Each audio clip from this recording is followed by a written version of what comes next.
Hello' বন্ধুসকল, তোমালোক কেনে আছা? আশা কৰোঁ ভালেই আছা। আজি আকৌ তোমালোকৰ ওচৰত এটা নতুন ভিডিঅ' লৈ আহিছোঁ। এতিয়া তোমালোকে জ্ঞাত যে এইচএছ ছেকেণ্ড ইয়াৰৰ ৰিজাল্ট অলৰেডি দিলে। এতিয়া তোমালোকৰ ইজি পৰ্টেলটো ইজিৰ এডমিশ্যনৰ কাৰণে পৰ্টেলটো অ'পেন হৈছে 11 এপ্ৰিল তাৰিখে। সেই 11 এপ্ৰিল তাৰিখে এটা ন'টিচ দিছে। এই ন'টিচটো দিছে দুটা ষ্টেপত এডমিশ্যন হ'ব। ছেকেণ্ড ইয়াৰ ফাইনেল ৰিজাল্ট দিয়াৰ পিছত এডমিশ্যন কলেজ চিলেকশ্যন কৰিব লাগিব আৰু তাৰ আগতে প্ৰফাইলটো কমপ্লিট কৰিব দিছে। এতিয়া প্ৰথমতে তোমালোকে চামৰ্থ পৰ্টেলৰ ৱেবছাইটটো অ'পেন কৰিব লাগিব। ৱেবছাইটত আমি ক্লিক কৰিম। ক্লিক কৰাৰ পিছত এতিয়া তোমালোকে কিছুমান ইনষ্ট্ৰাকশ্যন পাবা। সেই ইনষ্ট্ৰাকশ্যনবোৰ নিজে নিজে পঢ়ি ল'বা আৰু ইয়াতে চাবা ইমেইল হেল্পলাইনো দিয়া আছে, তাৰপিছত কণ্টেক্ট নম্বৰো দিয়া আছে। সেই কণ্টেক্ট নম্বৰত তোমালোকে কিবা প্ৰব্লেম হ'লে তোমালোকে অৱগত কৰিব পাৰা আৰু পিছত প্ৰব্লেমবোৰ ফিক্স কৰাত সহায়ক হ'ব বুলি আশাবাদী। এতিয়া তোমালোকে চোৱা, ইম্পৰ্টেণ্ট কিছুমান ইনষ্ট্ৰাকশ্যন পাবা। সেই ইনষ্ট্ৰাকশ্যন তোমালোকে চাই ল'বা। প্ৰথমত আছে ক্লাছ 10ৰ তোমালোকে মাৰ্কশ্বিট অনুযায়ী নামটো এড কৰিব লাগিব। ছেকেণ্ড অপশ্যনটোত চাবা, তোমালোকৰ ৰেজিষ্টাৰ ইমেইল এড্ৰেছৰ জৰিয়তে তোমালোকে ৰেজিষ্টাৰ কৰিব লাগিব। তাৰপিছত সেই ইমেইলেৰে তোমালোকে নিজৰ আইডিবোৰ লগ ইন কৰিব পাৰিবা। তাৰপিছত 3 নম্বৰ ষ্টেপটোত দিয়া আছে তোমালোকৰ সেই ইমেইল এড্ৰেছটো নিজৰ অন হ'ব লাগিব। বেলেগৰ দিলে নহ'ব। বেলেগৰ দিলে হ'ব, কিন্তু তোমালোকৰ পিছত অসুবিধাৰ সৃষ্টি হ'ব। যাৰ কাৰণে নিজৰ অন ইমেইল এটা ক্ৰিয়েট কৰি দিবলৈ চেষ্টা কৰিবা। কাৰণ তোমালোকৰ আগন্তুক ৰিজাল্টছৰ ক্ষেত্ৰত তোমালোক এই ইমেইলতেই মানে ৰিজাল্টছটো শ্ব' কৰিব, মানে ইয়াৰ জৰিয়তে ৰিজাল্টছবোৰ শ্ব' হ'ব বা তেনেকুৱা ধৰণৰ ইনফৰমেশ্যনবোৰ পাই থাকিবা। এতিয়া আমি ৰেজিষ্ট্ৰেশ্যন ফৰ্মটো কেনেদৰে ফিল আপ কৰিব লাগিব, নিজৰ সামৰ্থৰ আইডিটো কেনেদৰে ক্ৰিয়েট কৰিব লাগিব, এতিয়া তোমালোকে ষ্টেপ বাই ষ্টেপ ক'বলৈ গৈ আছোঁ। প্ৰথমত চোৱা, এপ্লিকেণ্টছ নেম তোমালোকৰ ক্লাছ 10 বা 12ৰ মাৰ্কশ্বিট অনুযায়ী নামটো দিবা। তাৰপিছত তোমালোকৰ ডেট অফ বাৰ্থটো দি দিবা। তোমাৰ ডেট অফ বাৰ্থটো ক্লাছ 10ৰ এডমিট কাৰ্ড তেনেকুৱা মানে শুদ্ধটো দিবা, যাতে মিছ ইউজ নহয়। তাৰপিছত 3 নম্বৰ অপশ্যনটোত চোৱা, ইমেইল এড্ৰেছটো দিব দিছে। সেই এক্টিভ ইমেইল এড্ৰেছটো দিবা, এণ্টাৰ কৰি দিবা ইমেইল এড্ৰেছটো। এতিয়া চোৱা, নেক্সট অপশ্যনটো দিছে তোমালোকৰ পাছৱৰ্ড দিব দিছে। এতিয়া পাছৱৰ্ডটো তোমালোকৰ মিনিমাম 8 কেৰেক্টাৰ্ছৰ হ'ব লাগিব। 8 characters means letters and numbers তেনেকুৱা মিক্সড কৰি পাছৱৰ্ডবোৰ দিবলৈ চেষ্টা কৰিবা। নহ'লে অনলি নাম্বাৰছ আৰু অনলি লেটাৰ্ছ দিলে পাছৱৰ্ডটো একচেপ্ট নকৰিব। তাৰপিছত সেই পাছৱৰ্ডটো তোমালোকে তলত অপশ্যনটোত ৰি-এণ্টাৰ কৰি দিবা। ছেম পাছৱৰ্ডেই ৰি-এণ্টাৰ কৰি দিবা, নহ'লে ইনকাৰেক্ট বুলি দেখাব। তাৰপিছত মোবাইল নম্বৰটো দি দিবা। তোমালোকৰ এক্টিভ মোবাইল নম্বৰটো দি দিবা, কাৰণ এক্টিভ মোবাইল নম্বৰ OTP যাব। তাৰপিছত এই মোবাইল নম্বৰটো ৰি-এণ্টাৰ কৰি দিবা। তাৰপিছত অপশ্যনটোত চোৱা, কেপচাটো তাতে শ্ব' কৰি আছে, সেইটো চাই তোমালোকে সুন্দৰকৈ চাই ভালকৈ লিখি দিবা। অ'কে, তাৰপিছত এতিয়া ৰেজিষ্টাৰ অপশ্যনটোত ক্লিক কৰি দিয়া। এতিয়া ৰেজিষ্টাৰ কৰাৰ পিছত তোমালোকৰ OTP ইমেইল এণ্ড ফোন নম্বৰত এটাকৈ OTP যাব। সেই OTPটো ছাবমিট কৰি কিনে তাৰপিছত কেপচাটো দিবা। কেপচাটো বহুৱাই ছাবমিট কৰি দিবা। তাৰপিছত তোমালোকৰ নেক্সট প্ৰচেছত আহি যাব। তোমালোকৰ চামৰ্থ পৰ্টেলত লগ ইন কৰিব লাগিব। তোমালোকৰ ID আৰু ইমেইল ID বা এটা ID ক্ৰিয়েট হ'ব। সেই ID তোমালোকৰ প্ৰথম ষ্টেপটোত দি দিবা। এই প্ৰথম ষ্টেপটোত চোৱা, প্ৰথম ষ্টেপটোত তোমালোকে নিজৰ ID বা ইমেইলটো দিব পাৰা। তাৰপিছত ছেকেণ্ড অপশ্যনটোত পাছৱৰ্ড আছে। পাছৱৰ্ডটো যিটো দিছিলা সেইটো দিবা আৰু কেপচাটো বহাই দিবা। বহাই দিয়াৰ পিছত তোমালোকৰ এনেদৰে ছাবমিট অপশ্যনটোত ক্লিক কৰাৰ পিছত তোমালোকৰ এনেদৰে প্ৰফাইলটো অ'পেন হৈ যাব, খোল খাই যাব। তাৰপিছত কমপ্লিট ডিটেইলছ বুলি ক্লিক কৰিবা। ইয়াতে ক্লিক কৰাৰ পিছত তোমালোকে চোৱা, প্ৰথমত নামটো দিছে। তোমালোকৰ নামটো বুজিয়ে পাইছা, মানে শুদ্ধ নাম দিব লাগিব। ইয়াতে ভুল দিলে পিছত গণ্ডগোল লাগি যাব নিজৰেই। তাৰপিছত ছেকেণ্ড অপশ্যনটোত চোৱা, তোমালোকৰ জেণ্ডাৰটো চিলেক্ট কৰিবা। তাৰপিছত ডেট অফ বাৰ্থটো অট'মেটিক থাকি যাব। তাৰপিছত কেটাগৰীটো চিলেক্ট কৰিবা। জেনেৰেল EWS থাকিলে EWS দিবা। তাৰপিছত EWS দিলে তাৰপিছত EWS চাৰ্টিফিকেটটো এপ্লাই কৰিব, মানে আপলোড কৰিব লাগিব। তাৰপিছত ইয়াতে যদি ইমেইল নাথাকে তেন্তে ইমেইলটো কপি কৰি পেষ্ট কৰি দিবা। ফোন নম্বৰ নাথাকিলেও ফোন নম্বৰ এইটোৱে দিব পাৰা আৰু। তাৰপিছত ব্লাড গ্ৰুপ দিছে। ব্লাড গ্ৰুপটো তোমালোকে নিজৰ ব্লাড গ্ৰুপ মতে দি দিয়া। তাৰপিছত ডমিচাইল চাৰ্টিফিকেট থাকিলে য়েছ, নাথাকিলে ন'।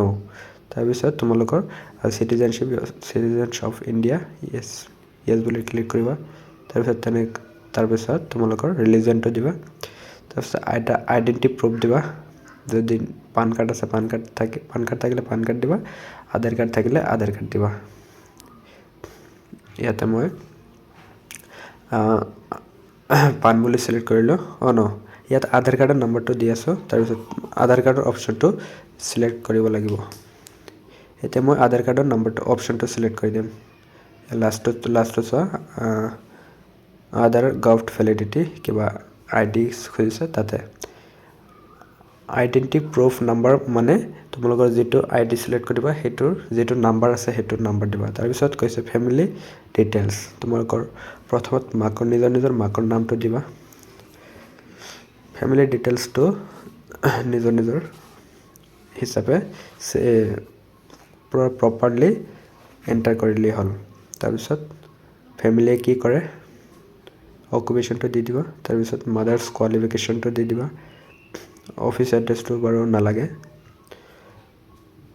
থাকিলে দি দিবা তাৰপিছত ইয়াতে চোৱা মাকৰ মোবাইল নম্বৰটো দি দিবা তাৰপিছত মাকৰ মোবাইল নম্বৰটো আমি কপি কৰি দেউতাকৰ মোবাইল নম্বৰত পেষ্ট কৰি দিলোঁ এতিয়া আমি এতিয়া নিজৰ দেউতাকৰ নামটো বহাই দিবা ভালকৈ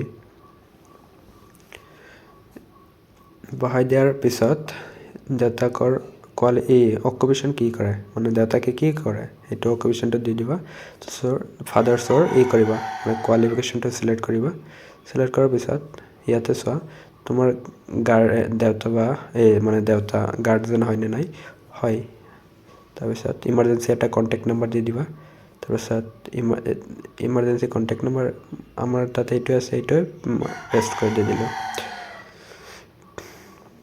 বা এটা বহাই দিলোঁ তাৰপিছত নিজৰ ফেমিলি ইনকাম অনুযায়ী নিজৰ ফেমিলি ইনকামটো দি দিবা ফেমিলি ইনকামটো বিল' 4 লাখ হ'লে তোমালোকে এডমিশ্যনটো ফ্ৰী পাবা আৰু যদি বিল' আপ টু 4 লাখ হৈ যায় তেন্তে এডমিশ্যনটো ফ্ৰী নাপাবা তাৰপিছত কৈছে তোমালোকে আগতে ইউনিভাৰ্চিটি ইনৰল কৰিছিলা নেকি যদি কৰিছিলা তেন্তে য়েছ যদি নকৰিছিলা তেন্তে নাই তাৰপিছত চোৱা তোমালোকে আধাৰ কেটেগৰীত চোৱা কিছুমান অপশ্যন আছে ইয়াতে PWBD ইয়াতে আমি ন বুলি দিম ন বুলি দিয়াৰ পিছত তাৰপিছত এক্স আৰু এক্স ছাৰ্ভিচমেন ইয়াত আমি অপশ্যনবিলাক ন মাৰি দিম যদি নাই তেন্তে ন মাৰি দিম তাৰপিছত তোমালোকৰ এক্সট্ৰা কাৰিকুলাৰ এক্টিভিটি যদি থাকে তেন্তে য়েছ যদি নাথাকে নট এপ্লিকেবল দি দিবা স্পৰ্টছ কোটা যদি কৰিছিলা তেন্তে য়েছ যদি নকৰা তেন্তে ন বুলি ক্লিক কৰি দিবা তাৰপিছত দিব দিছে তোমালোকৰ এড্ৰেছ এতিয়া এড্ৰেছ অপশ্যনটোত চোৱা তোমালোকৰ address line 1 and address line 2 দিয়া আছে এড্ৰেছ লাইন 1ত সদায়ে তোমালোকৰ নিজৰ দেউতাকৰ নামটো বহাই দিবা নিজৰ দেউতাকৰ নামটো বহাই দিবা দিয়াৰ পিছত তোমালোকৰ এড্ৰেছ লাইন 2ত নিজৰ ফাৰ্ষ্টত তোমালোকৰ ভিলেজটো বা টাউনটো দি দিবা যদি ভিলেজ থাকা ভিলেজটো দি দিবা যদি টাউনত থাকা টাউনটো দি দিবা তাৰপিছত পোষ্ট অফিচটো দি দিবা পোষ্ট অফিচটো দিয়াৰ পিছত এতিয়া আমাৰ পোষ্ট অফিচটো দিয়া হ'ল এতিয়া কাউণ্ট্ৰিটো সিলেক্ট কৰিবা কাউণ্ট্ৰিটো আমাৰ ইণ্ডিয়া হয় ইণ্ডিয়া দিম তাৰপিছত ষ্টেটটো সিলেক্ট কৰিবা আসাম ডিষ্ট্ৰিক্টটো নিজৰ ডিষ্ট্ৰিক্ট হিচাপে ডিষ্ট্ৰিক্টটো সিলেক্ট কৰি ল'বা সিলেক্ট কৰাৰ পিছত নিজৰ পিনক'ডটো দি দিবা পিনক'ডটো দিয়াৰ পিছত তোমালোকৰ নিজৰ পুলিচ ষ্টেচনটো দি দিবা থানাটো দি দিবা তাৰপিছত ইণ্টাৰ ব্লক নেম ব্লকটো দি দিবা এতিয়া যদি তোমাৰ প্ৰেজেণ্ট এড্ৰেছ পাৰমানেণ্ট এড্ৰেছৰ লগত সঠিক হয় তেন্তে ইয়াতে অনলি টিক চিনটো মাৰি দিয়া তেন অট'মেটিক ফিল আপ হৈ যাব তাৰপিছত ইয়াতে মেনুৱেলি পুলিচ ষ্টেচনটো আকৌ এণ্টাৰ কৰিব লাগিব আৰু ইয়াতে তোমালোকৰ ব্লক নেমটো এণ্টাৰ কৰিব লাগিব মেনুৱেলি অ'কে এতিয়া আমাৰ ফৰ্মটো প্ৰথম ষ্টেজটো কমপ্লিট হ'ল এতিয়া তোমাৰ 7 নেক্সট অপশ্যনটোত ক্লিক কৰি দিয়া অ'কে এতিয়া আমি ইয়াতে ন থেংকছ বুলি ক্লিক কৰিম যদি ছেভ কৰিব পাৰিবা এতিয়া আমি এবাৰ ওপৰৰ চাই লওঁ যদি শুদ্ধ তেন্তে শুদ্ধ আৰু যদি ভুল আছে তেন্তে ইয়াতে তোমালোকৰ ইয়াতে আপডেট ডিটেইলছ বুলি অপশ্যন আছে মাজত চোৱা ইয়াতে ক্লিক কৰি তোমালোকৰ নিজৰ আপডেট কৰিব পাৰা এতিয়া আমাৰ আপডেট নাই যদি তো প্ৰচেড নেক্সট ক্লিক কৰিম এতিয়া চোৱা আদাৰ ডিটেইলছত ছেকেণ্ড ষ্টেজত কৈছে আদাৰ ডিটেইলছ। ইয়াতে তোমালোকৰ কৈছে যদি কিবা মেডিকেলি আছে মানে তোমালোকৰ গা তেনেকুৱা বেমাৰ আছে তেন্তে ন বুলি দিবা। ইয়াছ আছে ইয়াছ বুলি দিবা, যদি নাই তেন্তে ন বুলি দিবা। তাৰপিছত ডু ইউ মৰাণ কমিউনিটি ন বুলি দিছে। তাৰপিছত ডু ইউ ভিলেজ ফ্ৰিজ ভিলেজ ন। আৰু মানে ৰুৰেল আৰবান তোমালোকৰ আৰবান ৰুৰেল তেনেকুৱা অনুযায়ী দি দিবা, তোমালোকে চিলেক্ট কৰি দিবা। তাৰপিছত তোমালোকৰ ইউনিভাৰ্চিটিৰ মানে তোমালোকৰ চন বা ডটাৰ মানে তুমি ইউনিভাৰ্চিটিৰ কাৰো এমপ্লয়িৰ চনৰ ডটাৰ তেনেকুৱাকৈ চিলেক্ট কৰি দিবা। যদি হোৱা তেন্তে চিলেক্ট কৰি দিবা। তাৰপিছত তোমালোকৰ মাইগ্ৰেশ্যন চাৰ্টিফিকেট আছে যদি দিবা, নিদিলে নাথাকিলে নাই। যদি ট্ৰেন্সফাৰ চাৰ্টিফিকেট আনিছিলা তেন্তে য়েছ বুলি দিয়া, যদি আনা নাই তেন্তে ন বুলি দিয়া। যেতিয়া তোমালোক NCC আৰু NSS যদি কৰিছিলা তেন্তে য়েছ, যদি নকৰা তেন্তে ন বুলি ক্লিক কৰি দিয়া। এতিয়া তোমাক কৈছে language proficiency reading writing speaking. এতিয়া ইয়াতে যিবোৰ লেংগুৱেজ 3টা লেংগুৱেজ আছে, 3টা লেংগুৱেজত তোমালোকে ৰিডিং ৰাইটিং স্পিকিং পাৰা নে নাই সেইটো ক্লিক কৰি দিবা। তাৰপিছত এক্সট্ৰাকৈ লেংগুৱেজ আৰু চিলেক্ট কৰিব পাৰা। মই বেংগলী চিলেক্ট কৰিছোঁ। Reading writing and speaking I can do. তাৰপিছত আমাৰ এইখিনি ষ্টেপ হৈ গ'ল। এতিয়া আমাৰ 7 নেক্সট অপশ্যনটোত ক্লিক কৰি দিম। 7 নেক্সট অপশ্যনটোত ক্লিক কৰাৰ লগে লগে এতিয়া চোৱা আকৌ মানে ওপৰৰ পৰা চোৱা, যদি কিবা ভুল থাকে তেন্তে আপডেট কৰিব পাৰিবা, যদি শুদ্ধ আছে তেন্তে প্ৰচিডাৰ নেক্সট অপশ্যনটোত ক্লিক কৰা। এতিয়া চোৱা তোমালোকৰ ইয়াতে আছে ডকুমেণ্ট আপলোড কৰিব লাগিব। প্ৰথমত চোৱা digital photo and signature JPG and JPEG image ফৰ্মেটত হ'ব লাগিব। তাৰপিছত চোৱা ইমেজবোৰ photo must be within 10 to 500 KB limited ভিতৰত হ'ব লাগিব। তাৰপিছত তোমালোকৰ ফটো বাকী ডকুমেণ্টছবোৰ 10 KB to 500 KBৰ ভিতৰত হ'ব লাগিব। প্ৰথমত ফটোটো আপলোড কৰিবা, ছিগনেচাৰটো আপলোড কৰিবা। তাৰপিছত কৈছে ID প্ৰুফটো কৰিবা, যিটো ID দিছিলা সেইটো ID কৰি দিবা, আপলোড কৰি দিবা। তাৰপিছত তোমালোকৰ ডমিচিয়েল চাৰ্টিফিকেটটো আপলোড কৰি দিবা। তাৰপিছত নিজৰ ইনকাম চাৰ্টিফিকেটটো আপলোড কৰি দিবা। যদি ইনকাম চাৰ্টিফিকেট নাথাকে তেন্তে ৰেচন কাৰ্ডটো আপলোড কৰি দিব পাৰা। তাৰপিছত প্ৰচিডাৰ নেক্সট অপশ্যনটোত ক্লিক কৰাৰ পিছত তোমালোকৰ ফাৰ্ষ্ট ষ্টেপটো কমপ্লিট হৈ গ'ল। এতিয়া তোমালোকে সামৰ্থ পৰ্টেলৰ নেক্সট নটিফিকেশ্যনটোৰ কাৰণে ৱেইট কৰা, আৰু যেতিয়া নটিফিকেশ্যনটো আহি যাব তেতিয়া মই ভিডিঅ' আকাৰে তোমালোকক অৱগত কৰাই দিম।